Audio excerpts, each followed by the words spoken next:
پھر آگے اللہ رب العزت نے آیت نمبر 190 سے 195 تک مسلمانوں پر جہاد و قتال کو فرض قرار دیا کہ جہاد کا مقصد کیا ہے؟ اعلان کلمت اللہ ہے، اور چونکہ حق اور باطل، خیر اور شر کے درمیان ٹکراؤ ازل سے ہی ہے اور ابد تک رہے گا، اس لیے جہاد بھی ہمیشہ سے اور ہمیشہ رہے گا، اور مسلمانوں پر لازم ہے کہ وہ جہاد کے لیے ہمیشہ تیار رہیں اور دشمن کے سامنے کمزوری ظاہر نہ کریں، ورنہ جرم ضعیفی کی سزا مرگ مفاجات کے سوا کچھ بھی نہیں ہے۔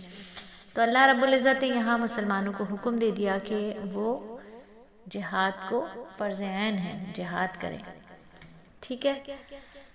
اور پھر وصیت سننے کے بعد اس میں کوئی تبدیلی کرے گا کوئی بھی شخص تو اس کا گناہ ان لوگوں پر ہوگا جو اس میں تبدیلی کریں گے۔ اللہ تو سب سنتے ہیں، سب جانتے ہیں۔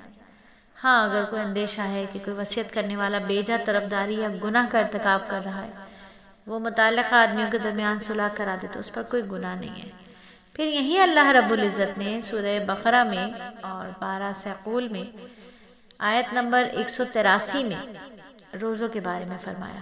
روزے یعنی آیت نمبر 183 میں اللہ فرماتے ہیں، اے ایمان والو، تم پر روزے فرض کر دیے گئے جس طرح تم سے پہلے لوگوں پر فرض کیے گئے تھے، تاکہ تمہارے اندر تقوی پیدا ہو۔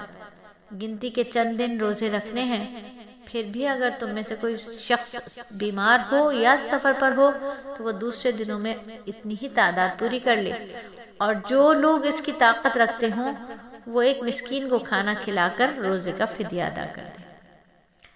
یعنی شروع میں جب روزے فرض کیے گئے تو یہ آسانی بھی دی گئی کہ اگر کوئی شخص روزہ رکھنے کے بجائے فدیہ ادا کر دے تو یہ بھی جائز ہے۔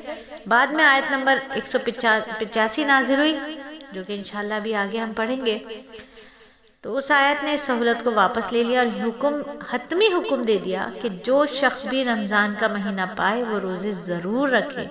تاہم فدیے کی سہولت ان لوگوں کے لیے ابھی بھی باقی رکھی گئی جو بوڑھے ہیں، ان میں روزہ رکھنے کی بالکل طاقت نہ ہو، آئندہ ایسی طاقت پیدا ہونے کی امید بھی نہ ہو۔ پھر آگے حکم فرما دیا کہ اسلام کے ارکان میں سے اہم رکن جو ہے وہ حج بھی ہے، یعنی اسی پارے ثقول میں اور سورہ بقرہ میں اللہ نے حکم فرما دیا کہ اہم رکن ایک حج بھی ہے اسلام کے ارکان میں سے۔ تو اللہ تعالیٰ چاہتے ہیں کہ پوری دنیا سے مسلمان سال میں ایک بار مساوات کا عملی مظاہرہ کرتے ہوئے بلد حرام میں جمع ہوں اور وہاں اس کے بتائے ہوئے طریقے سے حج کے مناسک ادا کریں۔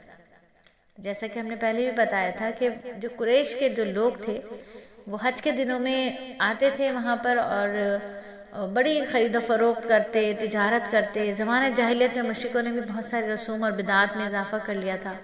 اس کی وجہ یہ تھی کہ قریش مزدلفہ میں ہی ٹھہر جاتے تھے اور عرفات کے میدان میں جانا اپنی توہین سمجھتے تھے، تو انہیں حکم دے دیا گیا کہ وہ بھی ہم لوگوں کی طرح عرفات جا کر واپس آئیں، اپنے لیے کوئی الگ تشخص ثابت نہ کرے۔ اور مشرکین مینا میں جا کر آباء و اجداد کے قصے بیان کرتے تھے، انہیں کہا گیا کہ وہ آباء و اجداد کے قصوں کے بجائے اللہ کا ذکر کریں۔ ہمیں مینا کیا ہے؟ اللہ کے ذکر کی جگہ۔ تو پھر آیت نمبر 196 سے 220 تک یہ حج کے ارکان کے بارے میں اللہ رب العزت نے فرمایا، حج کی فضیلت کے بارے میں فرمایا۔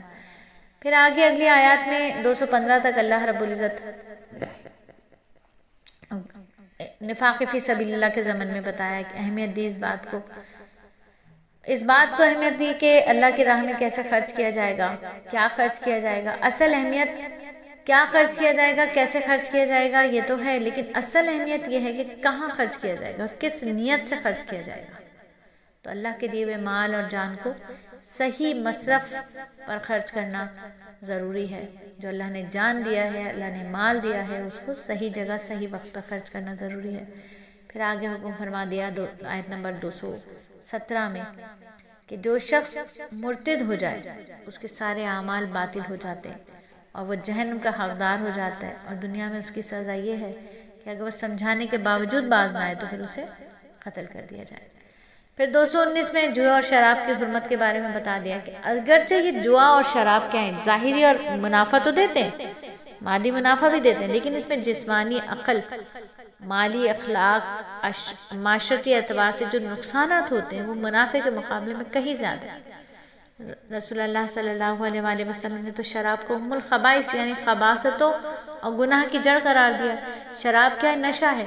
نشے میں انسان بالکل اپنے ہوش و حواس گم کر دیتا ہے اور اچھے برے کی تمیز ہی بھول جاتا ہے۔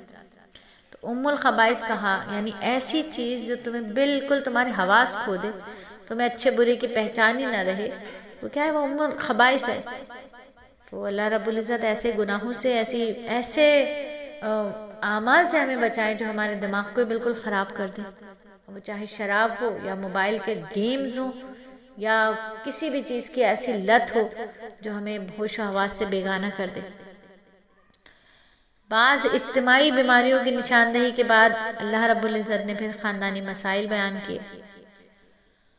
تو خاندانی مسائل بیان کے تو انشاءاللہ اگلی ریکارڈنگ میں خاندانی مسائل کو سنتے ہیں جو سورہ بقرہ میں ہمیں بتائے گئے، مسائل کی نشاندہی کی گئی، اچھے معاشرے کی بنیاد کیسے پڑے گی اس کے بارے میں بتایا گیا۔